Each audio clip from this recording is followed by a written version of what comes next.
En question principale, Monsieur le député de La Prairie.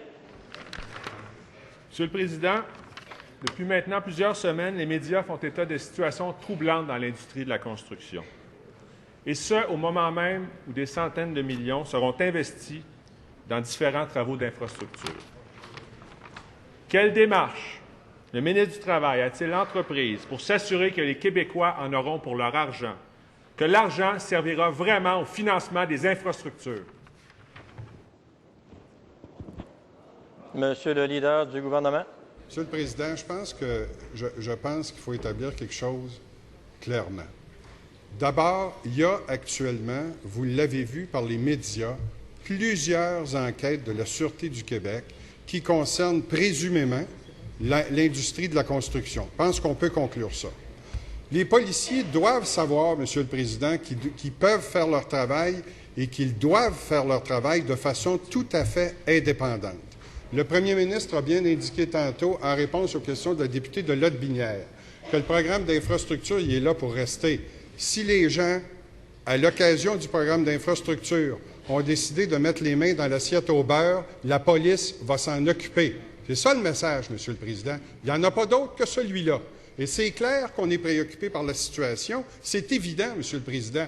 Mais laissons les policiers poursuivre leur enquête. On verra quels en sont les résultats. Puis inquiétez-vous pas, Monsieur le Président, on n'a pas les yeux fermés, on n'a pas les oreilles fermées non plus.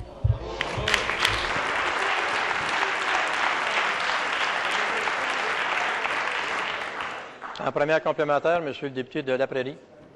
Je pensais que le ministre du Travail patinerait, mais là, il ne veut même pas embarquer sa glace. Ma question est pourtant bien simple. Quelles sont les vérifications, les gestes posés par le ministre du Travail pour rassurer les Québécois?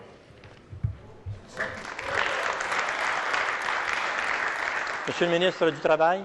Alors, tout d'abord, Monsieur le Président, vous savez très bien que toute l'industrie de la construction est encadrée par une loi, la loi R20, et par un organisme qui s'appelle la CCQ, qui voit l'application de la loi. Tout d'abord, permettez-moi de vous rappeler qu'après la Gaspésia, le résultat du Parti québécois, nous avions nommé une commission d'enquête de laquelle a découlé des gestes très concrets de notre gouvernement. Mon prédécesseur avait fait une commission parlementaire, nous avions entendu les groupes, nous avons procédé à des modifications législatives de la loi R20 pour s'assurer que l'intimidation, la discrimination, la criminalité sur les chantiers de construction soient limitées au maximum. Nous avons donc modifié la loi et maintenant il existe des mécanismes transparents.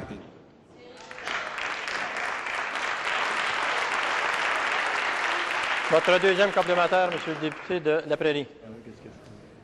Monsieur le Président, c'est fréquent dans les médias depuis quelques semaines qu'il y a des situations troublantes.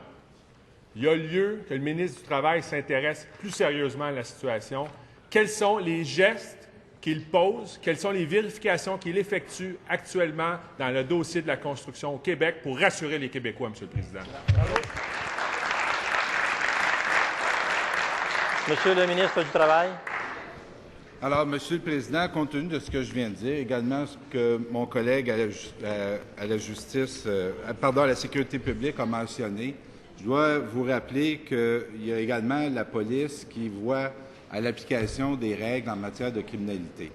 Et vous savez, Monsieur le Président, je dois être très prudent. Il y a présentement des enquêtes qui ont cours. Laissons la police faire son travail. Mais je dois également vous dire que nous sommes dans l'action. J'ai écrit au président de la CCQ, alors que nous sommes à la veille du début d'une période de maraudage.